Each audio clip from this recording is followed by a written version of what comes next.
they're there, and that word of mouth process can happen where if somebody they know, your clients knows on LinkedIn, that person sees your content all the time, your ideal client, in conversation with that person that is on LinkedIn says, oh, you should connect with, or you should meet, or whatever, then it happens. So I'm sorry, but not sorry. Don't be narrow-minded. Like, come on, broaden our thought process when it comes to LinkedIn, because the narrow the thought process is, the narrow your results are going to be from the platform. Another soundbite. You're just bringing them today.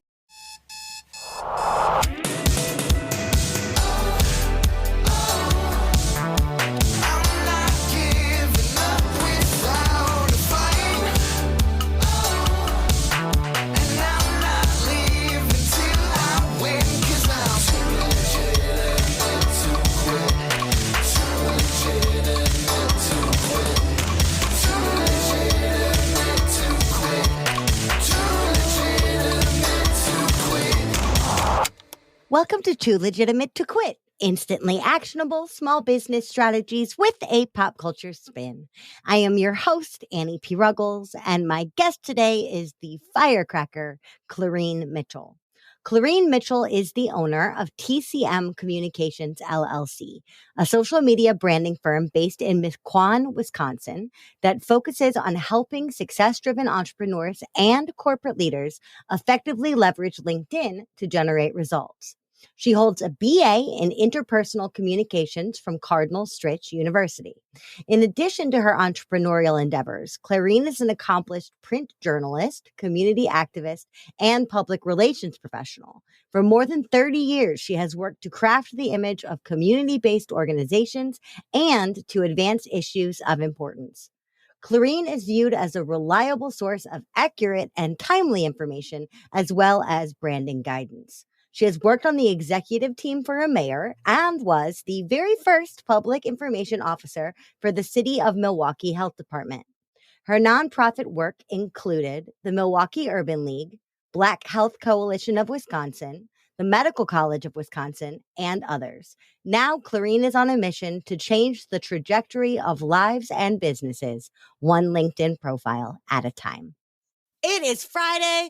Well, at point of recording, and the sun is shining, and I have the honor of asking you, what the heck do small business owners need to focus on this week? What they need to focus on this week, every week, if they want to continue to grow their businesses and grow their businesses on an upward track, is stop being in the shadows on LinkedIn. Like, come from the shadows, come on the platform, be bold, shine online, get the money. That's what I want to tell them to focus on. Yes! Get the money, because it's on LinkedIn and it's there for the taking. Heck yes. And there's a wonderful window of opportunity that if they're not leveraging, you know what they're doing, Annie? If they're not stepping up and being bold and getting from out of the shadows on LinkedIn, they're leaving that money for their competition. Amen. And I don't know about you, Annie, but I want my money. I'm not ready and willing and okay with leaving money on the table for my competition when I know who I am and how dynamic and how fabulous and how phenomenal I am, and expertise that I bring better than anyone else in my industry. That money is for me, not for them. No, this is no hating on nobody else or no shade or any of that. It's just saying, like, there's a uniqueness that I bring to the table with doing what I do and the value that I add and give to my clients. So why would I be in the shadows on LinkedIn or not use the platform at all, knowing my ideal clients are there? That, hey, the business is there. Yeah. But I mean, you're bazillion% right. There is money. Wait a minute, go back. Bazillion. What's bazillion? I usually say zillions, but bazillions, you done took it up a level. So can I use that too? Bazillion is the grandpa of zillion. Oh, okay. Got it. I don't know what the daddy of zillion is. Maybe it's like kabillion. I don't know. But gazillion is the granddaddy of zillion. And I mean, it's just happening over there all the time. Yes. There is so much money happening over there because LinkedIn has a whole lot of different functions. But if you are on LinkedIn, if you are spending time on LinkedIn, you are there to do one of two things, in my opinion. And you, as my LinkedIn queen, please correct me if I'm wrong. But at least I know if I'm on LinkedIn, oh my God, I love it. Y'all, you can't see, but she just put a crown on and I am not at all surprised. Yes, queen, wear that crown for this question, which is, in my opinion, when people get over there, they are either looking to learn or to connect or both. And that's it. They're not over there to post pictures of their cats. No. And I love cat pictures, but it doesn't belong over there. Now, yep, you also said be bold. And I think a lot of people think that their boldest content doesn't belong on LinkedIn. And to that, I say your fluffiest content doesn't belong on LinkedIn, but your boldest content sure as heck does. What do you think about that? It is more than what I think is what I know.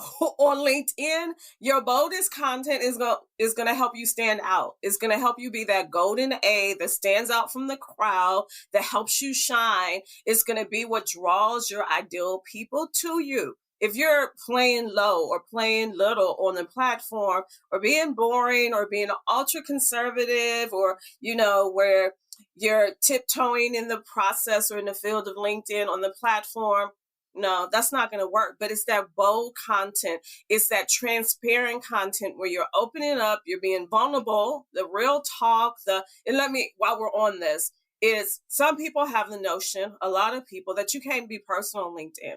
No, not the cat people. Like, there's a population for everybody on LinkedIn. There's some pet lovers, but if that's not what your business is about, then why are you making those kind of posts on a regular? Maybe every blue moon on a Saturday, on a weekend or whatever, or, but on a regular basis, your content should be about your business. And if your business is not about cats or dogs or whatever, no shade to the pet lovers of the world, then why are you posting it? But you can be personal on LinkedIn, but there should be always some business relevancy to the personal content that you post. Heck yes, which is why it's so fabulous. Because 9 times out of 10, the other thing for social listening, because everyone is posting their boldest and best or their boringest, it's really easy, to figure out who your people are. But from a social listening standpoint, it's also a freaking dream because your feed on LinkedIn is so much more curated than your feed on any other platform. Yes. If I go to Instagram by my own design, I'm going to see, in addition to business stuff and other strategists, if I go to Instagram, I'm going to see shoes and vacations and stuff like that. If I go to TikTok, most of the TikTok stuff I follow is raccoons and skunks, literally critters. So my business stuff is intercut with critters. Right. If I go on LinkedIn, it's all my favorite people's best stuff and nothing else. Right. That's right. it. It's curated. So a lot of times people say LinkedIn, the newsfeed is boring. I say your LinkedIn newsfeed is as boring as the people you're connected to and the content that you're following. LinkedIn customizes our platform, our newsfeed, the algorithm of LinkedIn based upon who we're engaging with, who we're connected to, the things that are of interest to us. So if you're not effectively using a platform, then it's going to be reflected in your newsfeed. Right? But if you want to take control of your brand and your network and the connections and all of that, train the algorithm so that it gets used to what you are interested in based upon what you react to, based upon what you leave comments on, based upon what you share, based upon the nature of your content. That's what's going to dictate to the algorithm how to curate your newsfeed. Most definitely. Right. That's it. So go on a little rant for me here, Your Majesty. Wait a minute. You've given me permission. You ready? Everyone hear this. Yes. She's given me permission. Oh. I love it. You've had permission to rant from the moment I met you. Y'all, we met at the Small Business Expo here in Chicago, and we were trying to go into a networking thing, but the group before us would not vacate. So I looked at her and I just said, should I yell? And she nodded and I yelled. Yeah. And from that We went in moment, and took over. we were buddies. Uh-huh. We did. We went in, we took over, and I was like, we're going to be friends because we're no nonsense. So, yes, of course, you of all people, I want this rant from you to the people out there that still tell me, Annie, what the hell? LinkedIn's just a job site. What do you have to say to that? Oh, my. Every time I hear that, if I could have $1 for every time I hear that, or even a penny, I need for, please. And I wish people could see me right now to understand my frustration with that. when people tell me that, and it's legit, I know this is too legit to quit, and, we have to have that mindset, but it's not what it used to be. LinkedIn is not the platform of how I started 19 years ago. It has evolved. It has transitioned. And not just me saying this is, and I have evidence of this, I can share it with anyone, from the CEO of LinkedIn. It's for everyone to, achieve their highest fulfillment. And this is just in my words, my translation of their mission and their vision, but their goals economically and professionally. That's not exclusive to job seekers. That is inclusive of professionals, whether they want to use LinkedIn from a brand ambassador perspective. But for you and I, and our interest is for entrepreneurs as well. I'm an entrepreneur. The majority of my clients I get from LinkedIn based upon how I use the platform. And that's clients who are from a national level and an international level based upon how I use the platform. And that's without me doing ads. It's not a secret or where you got to pay a whole bunch to get results from LinkedIn, like some other name platforms. It's all about Facebook. Yes. It's all about understanding the platform and using it consistently. You're going to get results. But okay, if nothing else from this episode, I want your listeners to keep with them in their brains. It is not just for job seekers. LinkedIn is not just for job seekers. It is so much more than that. There's a world of opportunity that is there for us as business owners on the platform. You just have to use it to get the results. It's evolved. Yep, it's evolved. I don't know how many more times I can say it and how different I can say it. It has evolved. It is so different than what it used to be. Yes, job seekers can get it results. We as business owners, LinkedIn recently included one of my quotes in one of their blogs. And my quote was all about, but get the quote was all about how I generated a client from one of my LinkedIn audio events. They want us as business owners, as entrepreneurs. And for them right now, LinkedIn, they have this whole focus on creators, those who are consistent on a platform, creating content and conversations through their content. And that includes business owners. That's not exclusive to just job seekers. It really is broader than that. The creator economy is what they're focused on now. And that's entrepreneurs. So stop it, please. Please stop the madness.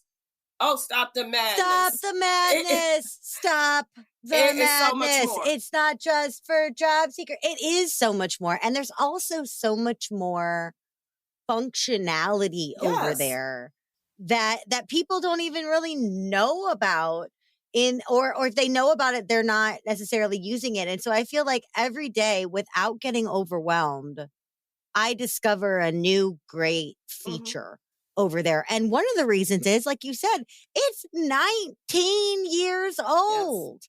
How many trends have come and gone in the last 19 years? How many entire platforms have risen and fallen in the last LinkedIn 19 years? Still steady, staying the course and growing, evolving, getting better.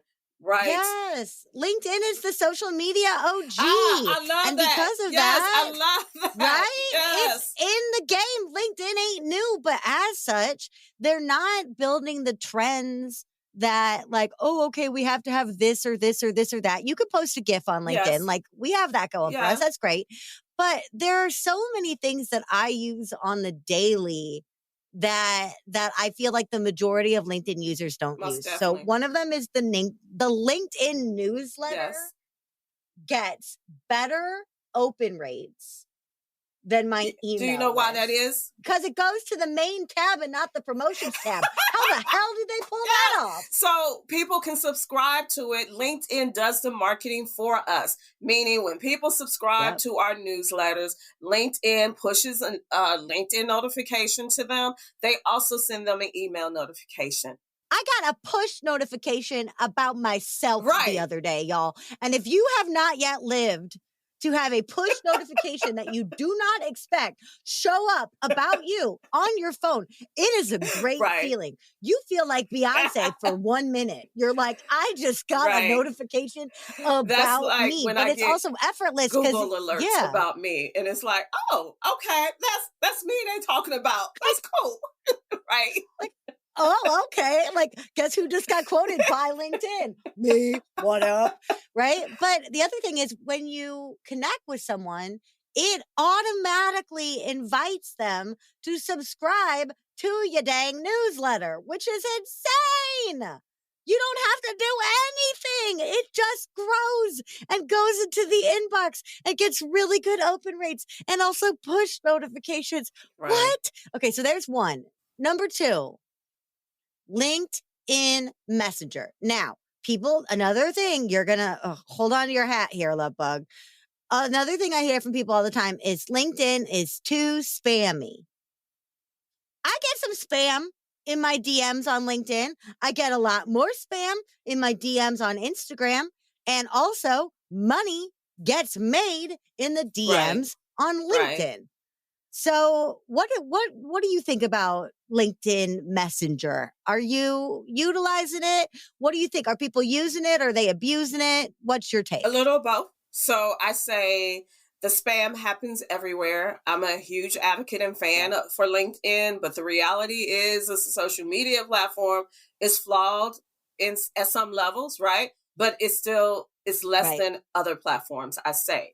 And so, yes, I use messaging, and yes, I grow my business through messaging. But yes, there's people who do the spamming, right? There's people who, as soon as I accept a connection invite, send me a salesy message, or send me a salesy message without, even being connected, all of that. But you know what? We have the power to just delete and remove those connections. And that's what I do on a daily. So don't use that as an excuse to not pay attention and focus on LinkedIn, because yes, there's some spammers that can happen, but you have to be on guard with your profile and use it strategically, effectively. But yes, be all up in the DMs, make it work, but don't be salesy, because that will turn people off on LinkedIn if you're salesy. Heck yeah. But also, don't send me a boring, hi, nice to be connected message. If you want something from me, tell me why you're reaching out. Tell me what you liked about my profile. Tell me what episode of the podcast you listened to or what interview you heard me on. Minute. Like, let me know. This? Yeah.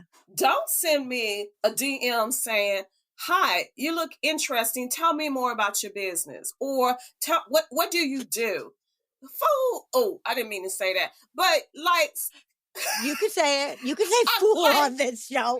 People have said a lot worse. So that's the nice version of it. Like, take the time to look at my profile. You don't need to ask me stupid questions if you take the time to look at my profile. So you're already telling me you didn't take the time to look at my profile. Don't be wasting my time. I don't have time to waste. So like you said, Annie, like, give me some solid foundation as to why you're sending me a connection invite. What drew your interest to my profile that was for real, not you trying to do the little bait, set the trap for your sales message next. I feel like those traps, my best friend had a mouse in her house for a while and it was terrifying, but there was her husband took like a Ring camera and put it by the mouse trap so they could see the mouse's behavior. This mouse would literally look at this trap like, you're kidding me, right? You actually expect me to go for that? That's how I feel on these Right. DMs where I get people being like, I've been browsing your profile and I'm curious, what do you do? I'm like, then you Browse the haven't been profile. browsing my Right. profile. Like, browse the Fool. damn profile. It takes 1 second to find a detail. Goodness Right. gracious. But done right, it's a lot more efficient than email. I don't have to send a whole email to somebody if I just want to be like, hey, I need your Right. headshot for something like the Right. podcast. And it's also just really Right. fun. And then, It's like old school AOL Instant Messenger, oh, like oh, she went 2000 back. She brought went into the back. LinkedIn era. She Yeah, went I way back. did. But I it did. is like, so with emails and in comparison sometimes, because I will purposely, especially for my clients, it's like, no, we don't communicate via emails. We communicate via the DMs because I want to train them to Yep. get used to using the platform. But emails, they can get lost because we're busy, Mhm. and sometimes if you're using the DMs quite often, people will respond to that much quicker because it's outside of the norm. But you have to use it and do it in the right way and not the spammy way. I mean, isn't that everything? How you do it? Yeah. Don't be Yeah. spamming, for goodness sake. But I don't know. I just love it. I just love it. I'm over there all the time. That's like my number one notification. It's like bloop. Like, but that's the thing is I have more fun on LinkedIn than anywhere else online, and I cannot believe I'm saying that, but it's Say freaking it again. true. Say it again for the people in the back. What? Tap the mic. Yeah. I, Anne Elizabeth Passanisi Ruggles, have more fun on LinkedIn than any other social media platform. Hereby signed, 12 noon exactly, Friday, June 17th, 2022, right? Yes. It's just totally true, right? But the other thing is, but it all goes back to that boldness. It's so easy to have fun on LinkedIn because everybody else is putting out their driest stuff and you can stand out like the most beautiful sore thumb in human history, right? You are a unicorn immediately Right. You over know what I there. love, Elizabeth? If I can say that. But Annie, you know what I love when people Yes. say, oh, Clarene, every time I go on LinkedIn, I see your content. I'm like, duh, that is strategic. Mm-hmm. That's what's supposed to happen. Thank you for letting me know. Mm-hmm. But yes, every time you get on, you should see Yes. my content because I'm not going to be out of sight, out of mind. So traditionally, only statistically speaking, about 1 to 2% of LinkedIn members post content. 1%, 1 to 2% or less 1 to 2%. post content consistently on the platform. And now currently is over 800 million LinkedIn users. So you think if you're posting consistently, cream rises, you're going to shine, you're going to stand up, Yup. stand out, right? And that's what you want. But that statistic, LinkedIn wasn't having it. And that's why they have this whole focus on supporting content Yep. creators. And it's changed the game on the platform. They launched it so this is what, 2022. So in 2021, in early 2021, about this time, they launched the creator program and creator mode and other initiatives or efforts to support people who are LinkedIn members who consistently create content. And it's changed the game on the Yep. platform where there's more conversations happening, which is what we want on the platform. Because that's what really leads to the building those relationships and building that know, like, and trust factor where people get to really know us, Yep. like us, and trust us, and then want to do business with us. Heck yes. And it's also got built-in social proof right there because they can go see your Yes. recommendations. They can see who else you're Right. connected to. They can look at the caliber of your comments on Right. other people's Right. stuff. It's like built-in vetting right then Okay, and so there. why are Now, people like, why are they sleeping on LinkedIn? Come on. Like, I think it's because I, of the stigma. I don't know if it's a full-fledged stigma. I don't think it's a stigma. I think it's a misconception. I think it's the yes. idea that it's the two we already talked about. It's boring, It's only for job seekers, and they don't know the full functionality. Like, I started a group on LinkedIn a couple of months ago. I didn't even know LinkedIn had groups, and neither did most of the people that I invited.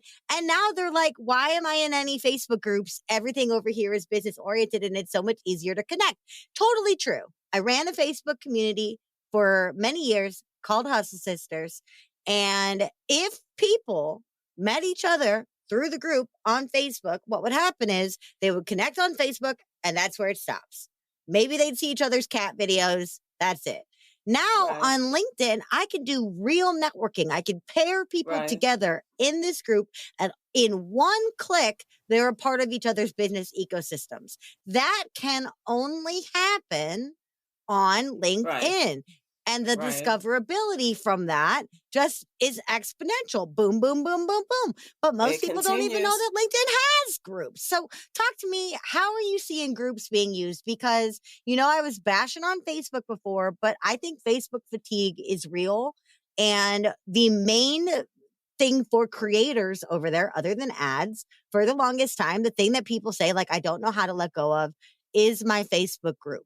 So to those people that are, death gripped onto their Facebook groups, LinkedIn groups, are they going to pick up? Are they there? Tell me the lay of the land. So Facebook and LinkedIn, just a comparison of the groups. Yes, LinkedIn has groups. LinkedIn has had groups for a very long time. I Yep. don't know if it's since the platform was, launched, but a very long time. I will be honest though, that the Facebook groups and the Facebook fatigue is real. I understand it. I experience it. But when it comes to the comparison, the Facebook they've figured out what to do with groups more so than LinkedIn has.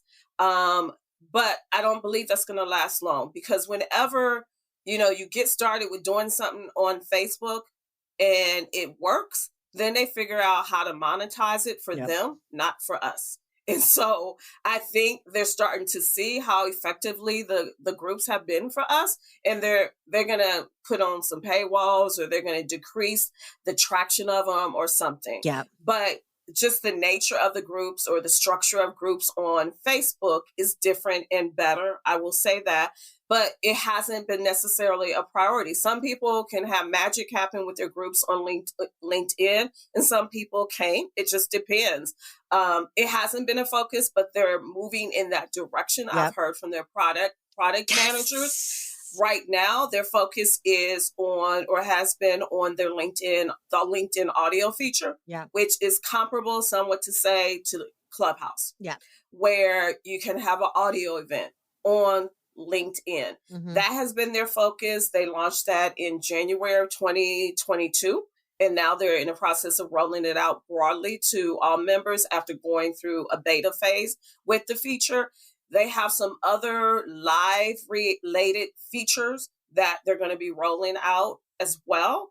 And then they're going to be addressing the groups to make them more robust, because LinkedIn members have been asking for that. But the reason that it doesn't... go ahead.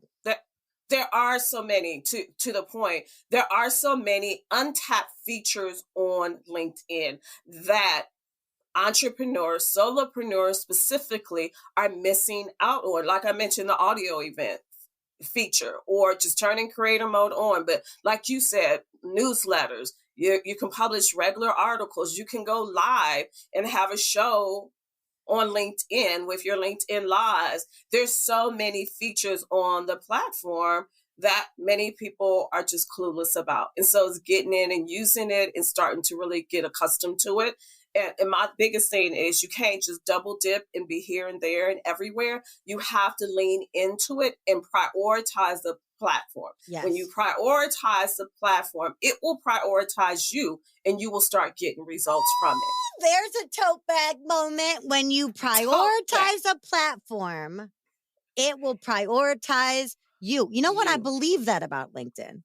I'm not sure I believe that about TikTok, but I damn well believe that about LinkedIn. I have evidence to show that. Yeah. It will probably, if you're tiptoeing here, even I've seen it with my clients Yeah. who I try to get them to focus on LinkedIn, but they're tiptoeing and I can tell because they don't get the results, or they're not consistent because I'm looking and tracking them.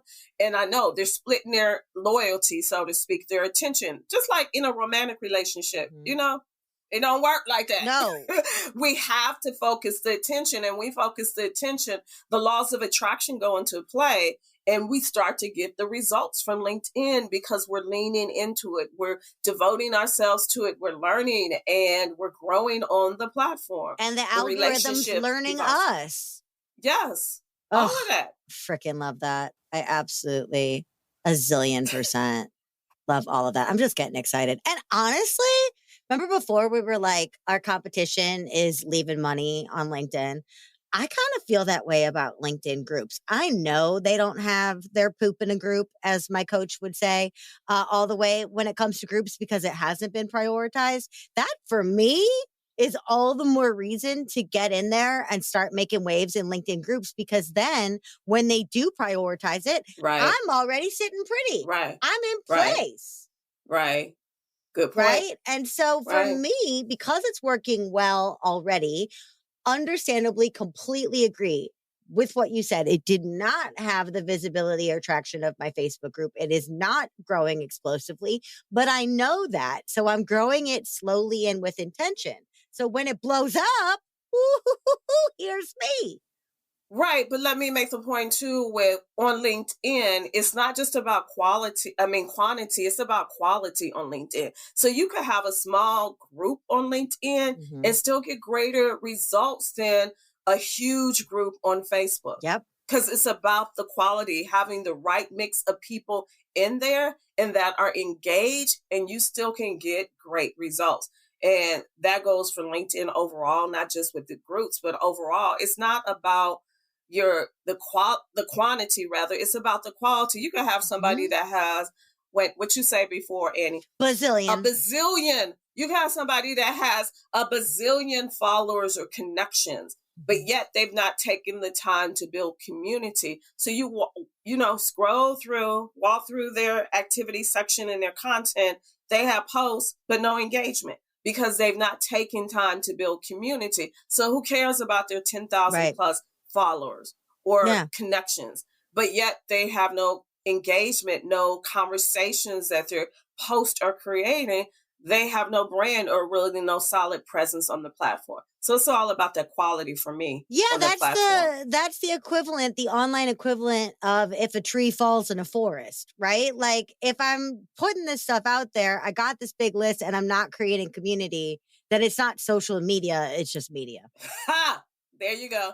There you go. There's the tote bag one. There's the tote bag. We are just tote bagging it up. The next time we have an event together, you and I are just going to be tote bagged up. It's going to be amazing. Yes. Oh my goodness. All right. So the last thing that I feel like I'm just going to wound your soul, but know that I'm only asking you these horrible questions so that you can shed your light on all of this brilliance. The last objection I hear from people about LinkedIn is they say, well, my clients aren't over there. What do you say? Like, what kind of business do you have that your clients will not be on LinkedIn? Like, what kind of client? Okay. So let me just say, any and everyone is on LinkedIn. It's just a matter of how they're using the platform. And I'm going to say this, and you're going to love it, I think. There's pole dancers on LinkedIn. Yeah. Any and everyone that's on the platform. And so to say, I'm not on there because, and generally, and so I'm trying not to go off in a tangent or my soapbox with this. You want to, come on. But when you say that, it reminds me of the allegiance that people have to Facebook. Ooh, I said it, Facebook. Facebook. But the allegiance people have to that other platform that is unfounded, that gives generally probably very little tangible results. It's the vanityness of, you're going to get more reactions, maybe. You're going to get more comments. You're going to get the ego filler, boosters. Little dopamine hits. Right. But what money are you getting? What real business, solid business are you getting from the platform? So when people tell me that, that's what I'm thinking. Mm-hmm. It reminds me of, and I actually, in the early days of my business, I went through it, because I was spending all this time on Facebook. And it's like, wait a minute, y'all, I don't remember any of you being clients ever, and yet the reach I have on LinkedIn and the returns on my investment of time is totally different. So, okay, that's a myth. It is probably not true that your clients are not on LinkedIn. They're there. The problem is they're there, but you're not there. How about that? And you're missing out on them because you're not there. Heck yeah. And even if you are in the one industry that we can't even brainstorm where your clients wouldn't be over there, your partners are. And I was going to say the word of mouth process of LinkedIn, if your clients aren't there, but their neighbors are, or who they go to church with, or who they hang out the club with on the weekend, or go to the games with, they're there. And that word of mouth process can happen where if somebody they know, your clients knows on LinkedIn, that person sees your content all the time, your ideal client, in conversation with that person that is on LinkedIn says, oh, you should connect with, or you should meet, or whatever, then it happens. So I'm sorry, but not sorry. Don't be narrow-minded. Like, come on, broaden our thought process when it comes to LinkedIn, because the narrow the thought process is, the narrow your results are going to be from the platform. Another soundbite. You're just bringing them today. My high priestess of the Church of LinkedIn. You're just sharing this magnificent gospel with us today, the gospel of LinkedIn. All right. So let's the go shine back. Online gospel. Yes. Do not let people sleep on this stat that you dropped at the beginning of the episode. Only 1 to 2% of users are using LinkedIn as a content platform. What? So what? How do we fix this? What kind of content? How often? Anything you want to say about content, you just go.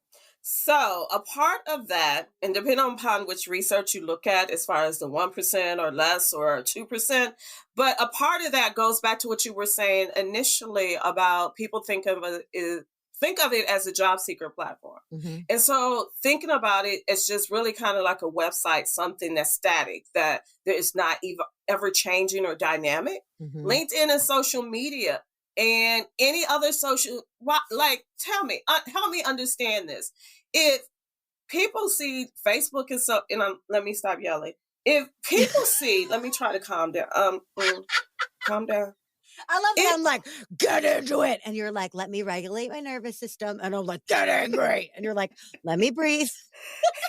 If people understand that Facebook is a social media platform, they make posts, right?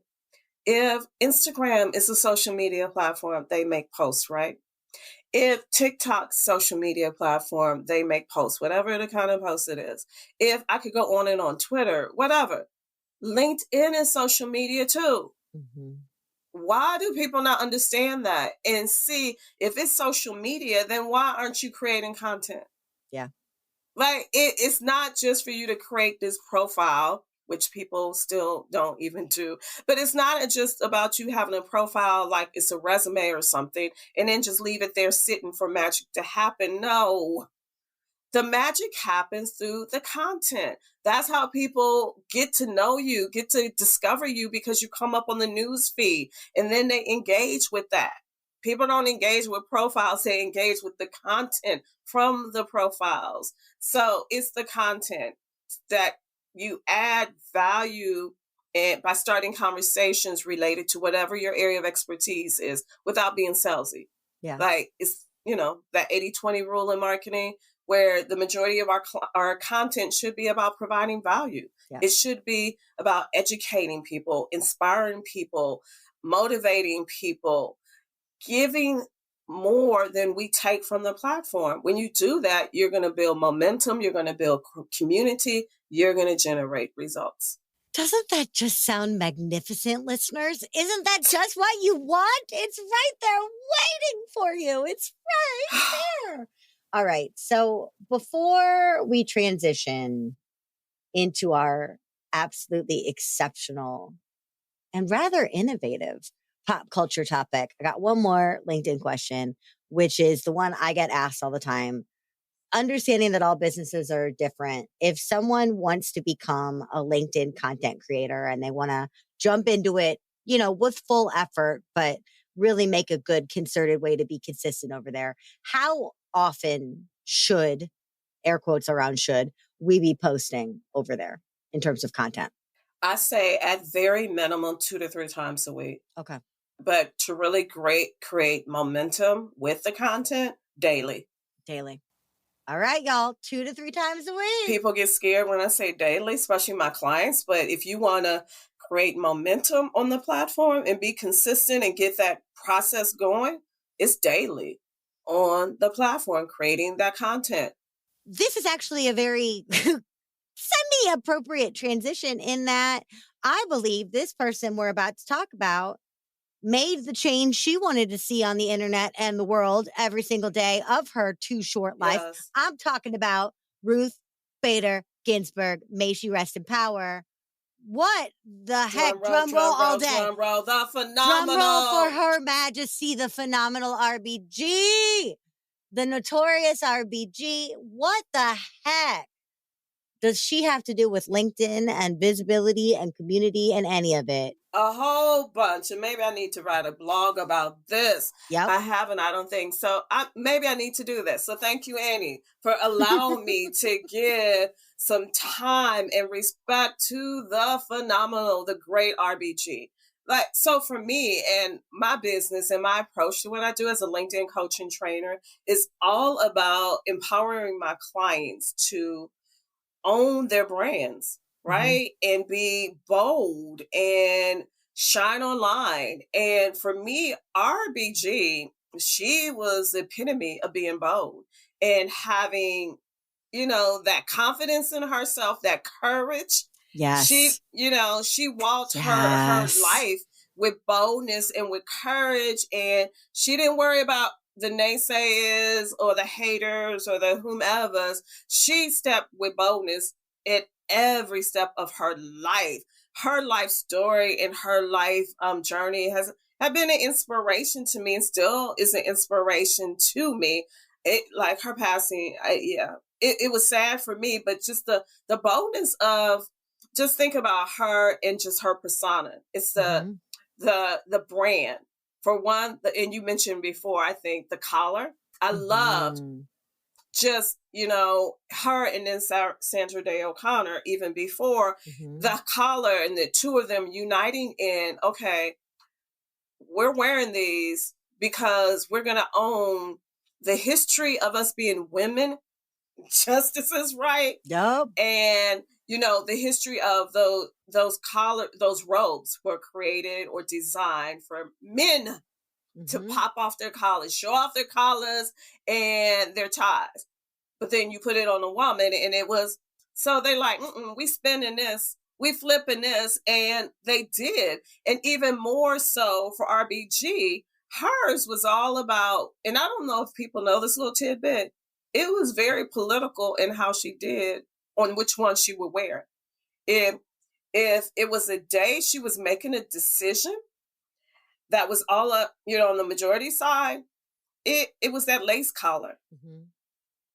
And if it was one where it was a part of dissent, she had a dissent collar. Yes, the pearl one, the pearl one, the necklace. So it's like, I really appreciate from a brand perspective, communication and messaging and imaging. Just, she was I don't say that one word, but she was bad. She was phenomenal. She was so much more than people really understand about her, and just having that integrity and being a champion. And for me, you have to be, my belief and one of my philosophies is we have to be our biggest fans. Yes. Before anyone else can believe in us and champion us or utilize our services, if we're holding back in any way, that comes across, right?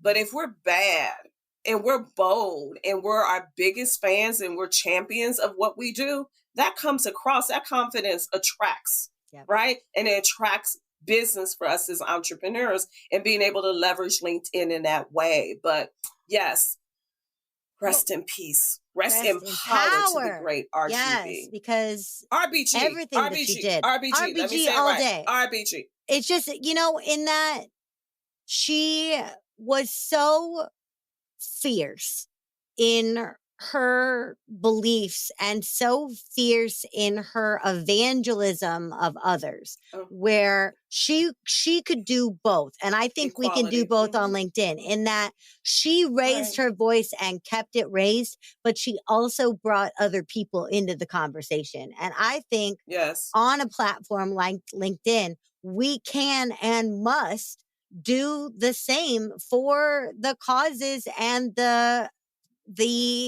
platforms and the truths that matter to us. Like, it's not just about getting out here and getting loud. It's about saying, look at what we can all do with our voices raised together. If I got to be first, I'll be first, but I know I'm not alone in this. And I just love that. Or in addition to that, and if we have to be alone in that, that's okay, because we have to have integrity and stand on what matters and have values. Like, so we talked about before how we can be personal on LinkedIn.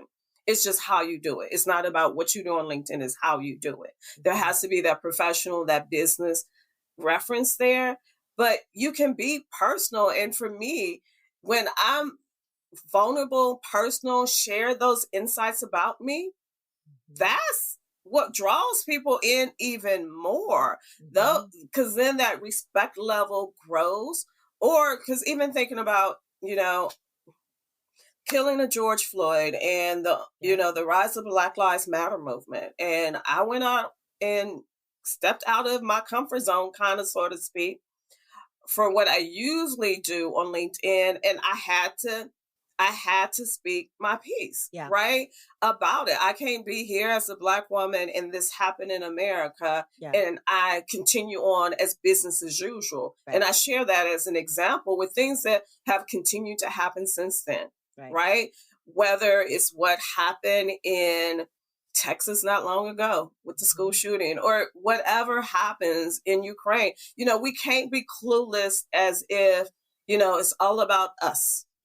When there's things that are happening in the world that impact us one way or another, or that we should be concerned about. So, and it bothers me sometimes when I scroll news feeds on heavy days, on those heavy days where I can just barely focus because I'm very empathetic. What's the word? Empathic, yeah. I mean, empathic and those when things go trauma on. days. Those collective trauma days are real. Thank you. But sometimes when we have those trauma days and I'm scrolling on LinkedIn and people are going on, carrying on as usual, I'm like, what is wrong with you? Like, where is, pause, time out for that? We have to be in this together, as one of LinkedIn's theme is. But RBG, she demonstrated that. One of her quotes, if I can share, and it connects to LinkedIn, is real change, enduring change. So really powerful, everlasting change happens one step at a time.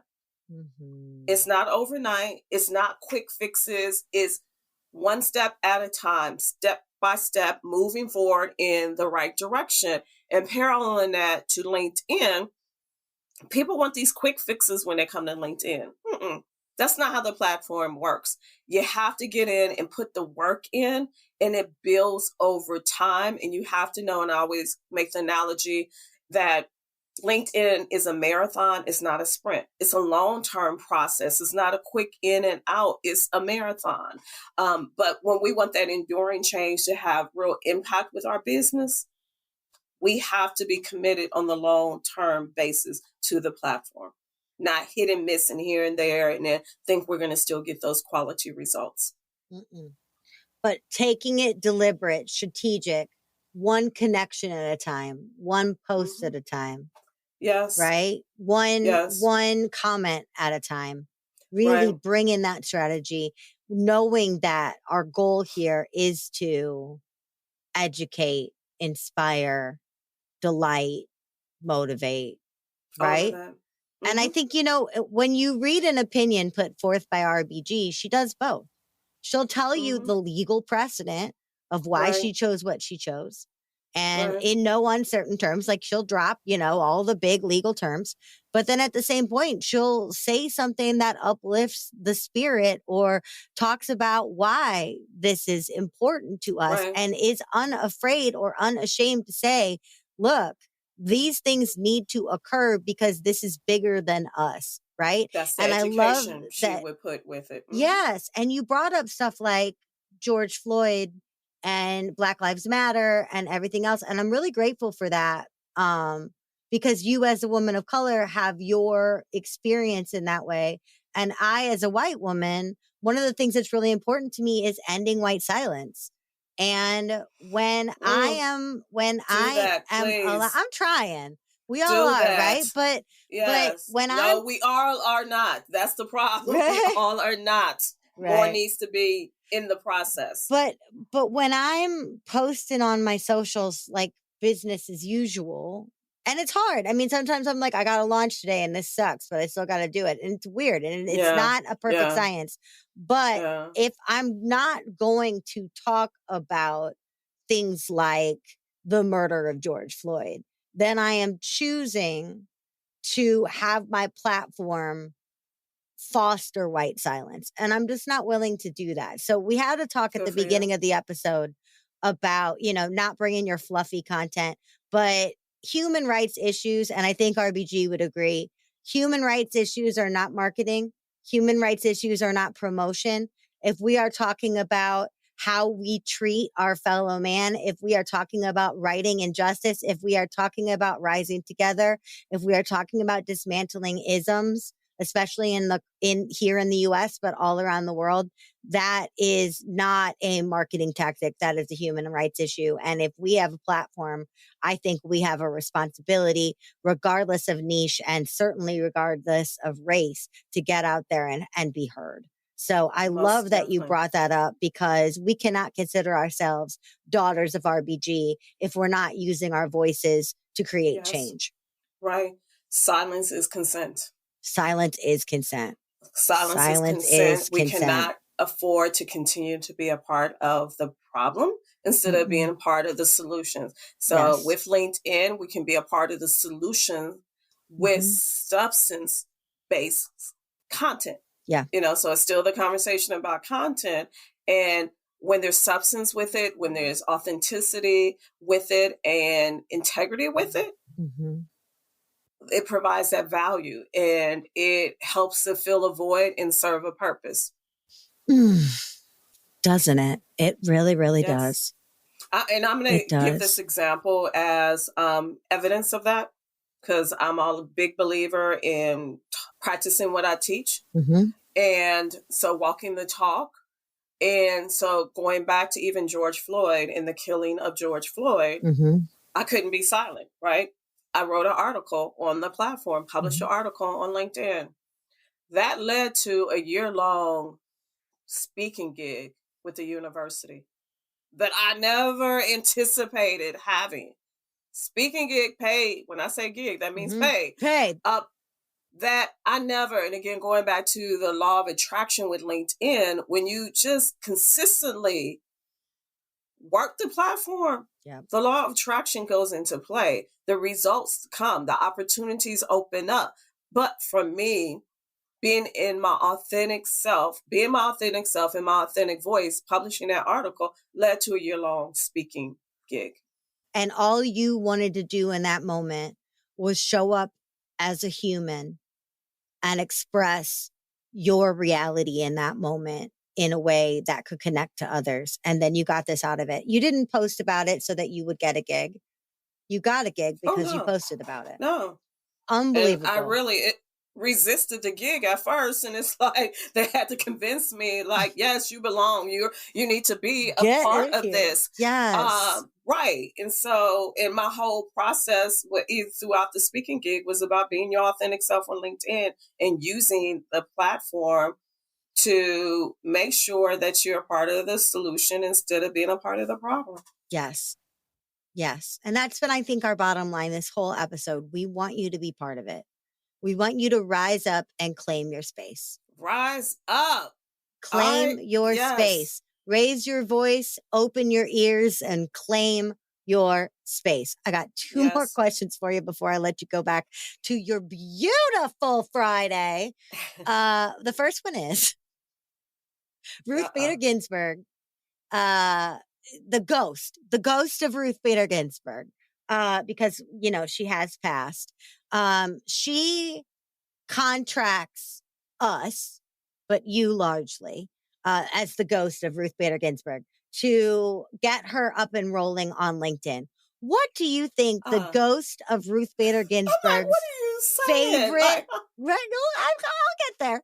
What do you think the ghost of Ruth Bader? I told you in the pre-chat this question was going to be stupid. What do you think the ghost of Ruth Bader Ginsburg's favorite LinkedIn feature would be? Oh, that's easy. Well, we didn't practice this, but this is easy, the newsletter feature. Knowing, being able to publish and give clarity and education and understanding regarding key decisions that she would make or had made through history, being able to give the backstory. I could see that, the backstory to her dissents or her decisions. We could call it like Beyond the Collar. Whoa! Yeah. Ooh. All right. Ghost of RBG, hit us up. We're here for you. We are your daughters, and we want to make sure your presence continues. All right. But for those of us who are still among the living and need to get our acts together on LinkedIn, how can our listeners start a conversation with you? How can they come into your world? First, they should either follow me on LinkedIn, or even better, they should connect with me. They should send me a LinkedIn connection invite and let me know in the personal note they should send. So not just hit that connect button, be gone. Do a personal note and let me know they listen to this episode of your podcast so that I have that understanding. But then they can also go to my featured section on my LinkedIn profile. There's an option for them to schedule a complimentary 30-minute Zoom session with me for me to give them a quick assessment of their profile. We can get the conversation started from there. Heck yes. Y'all, take her up on that call. My sister in loud, bold behaviors and occasional expos, thank you so much for being my guest today. It has been such a pleasure to have you here. It's been such a treat to talk with you as well. This has been fun. Yay! Y'all, I will be back in just 1 second with my final thought and your homework for the week.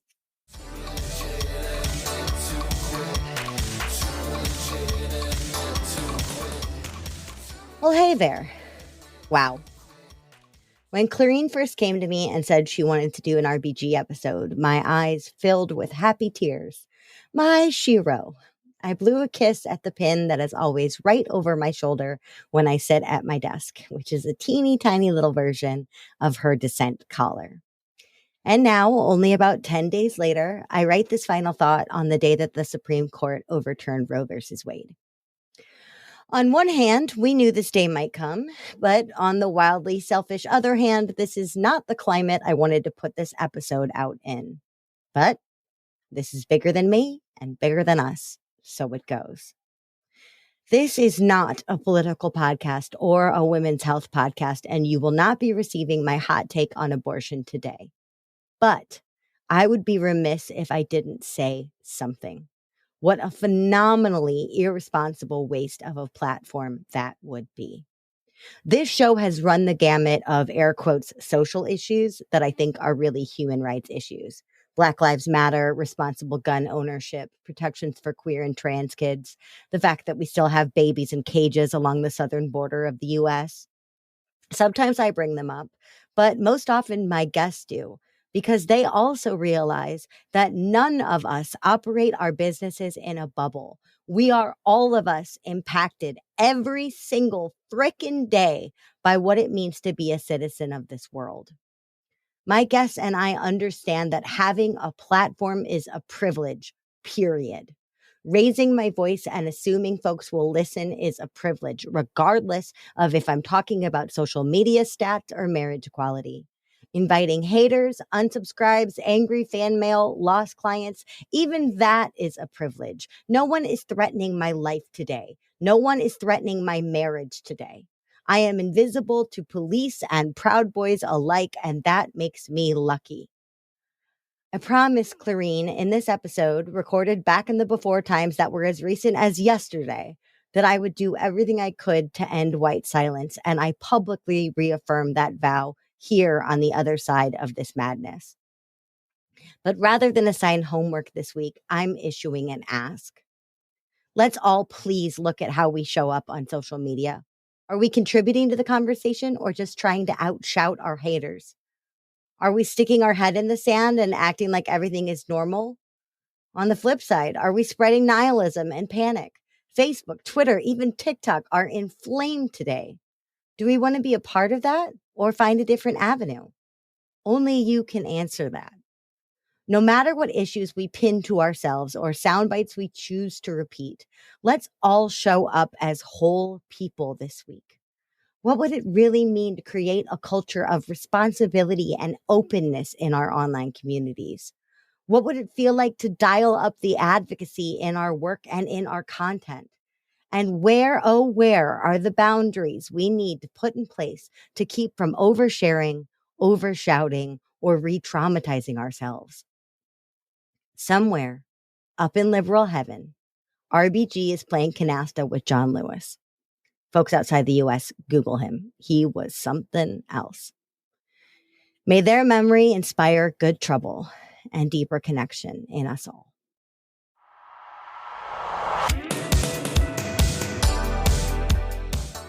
Hey, thanks for listening. Too Legitimate to Quit is brought to you by the Non-Sleazy Sales Academy and me, your host, Annie P. Ruggles. Listen, we talk a lot about marketing on this show, and that's because I fully, earnestly believe that every dime and every moment we spend marketing is totally worth it unless we turn around and sabotage ourselves at the finish by refusing to sell and sell beautifully. Why? A lot of us have a misconception of what selling actually requires of us or who it needs us to be. Please give me the opportunity to help change your mind at www.nonsleazy.com. That's NONSLEAZY.com. Big shout out to the fabulous dudes who helped make this show what it is. My producer and editor, Andrew Sims of Hypable Impact. My composer, Riley Herbastio. And my show artist, Francois Vigneault. They're all fabulous, and I'd be glad to introduce you. Until next week, just do your best, and remember, you're too legitimate to quit.